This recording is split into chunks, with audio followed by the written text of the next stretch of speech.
咧又到我哋揾樓時間啦！呢期咧我哋喺我哋嘅樟木頭華富廣場，即係喺我哋嘅東莞樟木頭火車站隔離呢度啦。今日帶大家睇呢個單位咧，80個平方，59.8萬可以買到呢層全新嘅一個裝修啦，直接可以做到拎包入住，送埋家私家電。我哋呢層樓咧，業主香港業主契將呢度所有嘅裝修咧打翻毛坯清水樓嚟裝修嘅。嗱，咁我哋而家同大家介紹下呢層80平方嘅3房2個廁所嘅單位，睇下我哋呢啲細節同埋呢個間隔係咪大家中意嘅。嗱，我哋入門處咧就喺呢個位啦。咁呢個業主咧佢就好識諗嘅。我哋呢個單位咧主要咧就係住家型嘅。咁我哋平時喺出邊買餸又好，或者買其他嘢又好咧，我哋入大門處呢度啱好有個吧台。吧台呢度咧，佢嘅設計就好得嘅。嗱，呢度拖筒咧擺手機啊、擺雜物啊、擺鎖匙啊，呢啲冚唪唥擺喺下邊。咁我哋嘅鞋櫃咧喺側邊呢度啦，你到時就可以放喺下邊呢度。我哋側邊呢邊咧都有嘅。咁你平時如果係話你嘅包啊、你嘅買嘅餸啊，可以擺喺呢個位。咁我哋呢度有個大台位，呢度咧可以擺個飲水機、咖啡機都得，冇問題。嗱，平時咧自己喺度整翻張高啲嘅凳咧坐喺度，飲杯咖啡睇住電視，啱啱好嘅。嗱，我哋下邊呢度咧就同大家講咗噶啦。咁我哋上邊呢個壁櫃咧，我哋就做咗呢度可以行到呢度嚟。咁我哋上邊呢度咧，呢度就做咗呢個隱蔽式嘅一個電閘箱喺度，上邊咧都可以繼續放雜物嘅。我哋隔離到呢度咧就係透光嘅一個門，呢個趟門。咁我哋上邊咧都係有燈嘅。你平時擺啲酒啊，擺啲其他嘅擺設喺上邊都得。我哋下邊呢度設計得就非常之精緻啦，一個、兩個、三個拖筒仔，有咩雜物咧都可以放喺度。嗱，你如果係鞋櫃一個唔夠咧，側邊呢度用埋佢，一樣都夠嘅。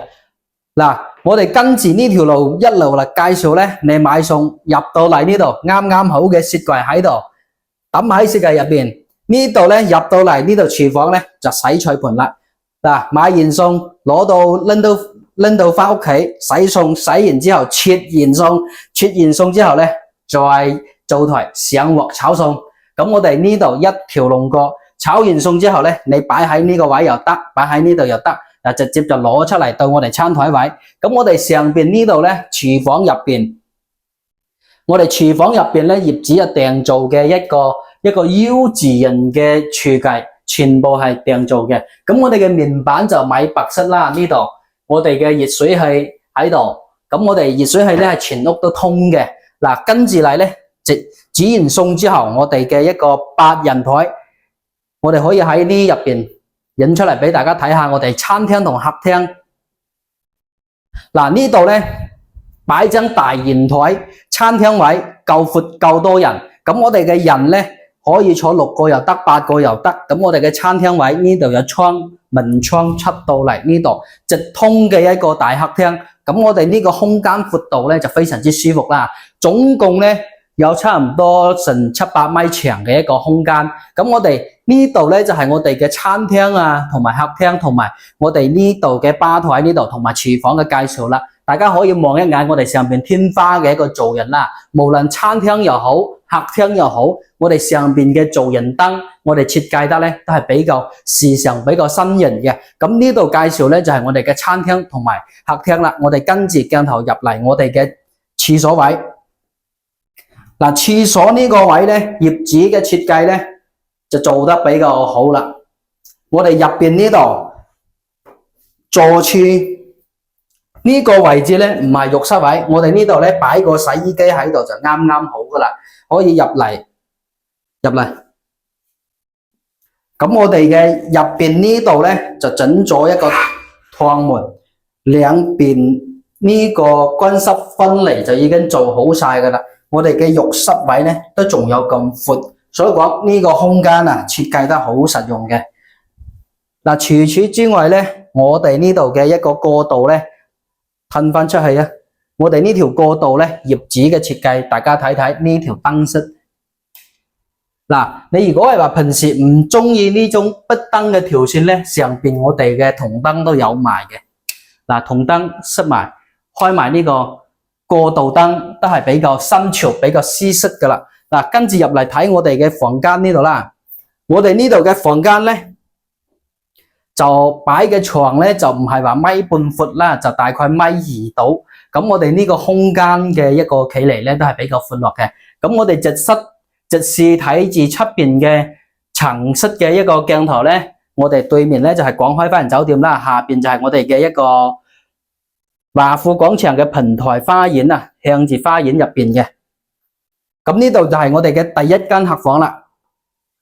嗱，跟住嚟睇我哋嘅第二間房，第二間房咧就係我哋嘅主人房啦。呢度嘅主人房咧就唔係話好闊落，咁我哋嘅空間都係夠嘅。嗱，業主嘅呢個衣櫃設計咧，其實係比較有特點嘅。呢度特登咁撈空，咁我哋呢度咧可以放啲衫啊，放啲其他嘅嘢都得嘅。呢度係訂造嘅一個空間啦，下邊咧1層、2層、3層，你擺啲嘢咧都係夠用嘅。咁我哋嘅床咧係做咗一張米半闊嘅床，而且我哋床頭呢度仲藏咗一條燈帶，咁我哋睇起身咧就更加舒服啦。而且我哋呢度梳妝台咧，下邊咧都可以擺啲其他雜物嘅。咁我哋嘅一個襪啊，或者其他嘅一個化妝品啊，擺喺下邊咧都得嘅。嗱，我哋呢度一塊，咁呢一塊咧推返上嚟咧，就係一個儀表鏡啦。下邊就可以擺啲其他嘅化妝品。咁我哋下邊呢度咧繼續都係訂造嘅一個櫃啊，呢個精緻到最細嘅空間都用翻起身啦。嗱，呢間客房咧，呢間主人房咧就配個套間廁所啦。呢個廁所就冇啱先我哋嗰個公家廁所咁闊落啦，即係話我哋呢度就冇做到乾濕分離，因為我哋呢度有扇門，咁做咗嘅話就空間唔係好大啦。跟住睇埋我哋嘅一個呢度呢個表面咧，大家睇住係一塊過咧，但係我哋呢度1、2、3線趟門，3線開門。咁我哋嘅一個儲物咧，呢個衣櫃咧係比較足夠用嘅。跟住睇埋我哋經典嘅一個華富廣場個房間，呢間房咧，我哋就係帶一個內露台嘅。咁我哋呢張床咧就米半闊啦，米半闊，而且配埋一個訂造嘅衣櫃。呢度一樣係同啱先嗰度咁設計，特登留翻一個空位，自己放啲衫啊，其他嘢都得嘅。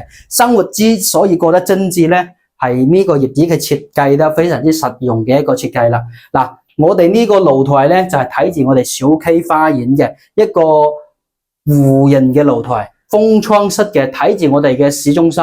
我哋住喺呢度咧非常之方便嘅。咁大家冇睇住我哋呢一笪嘢咧係咁大嚿。咁我哋其實呢度咧係一排訂造嘅衣櫃嚟嘅。咁我哋呢啲全部都係全屋訂造嘅。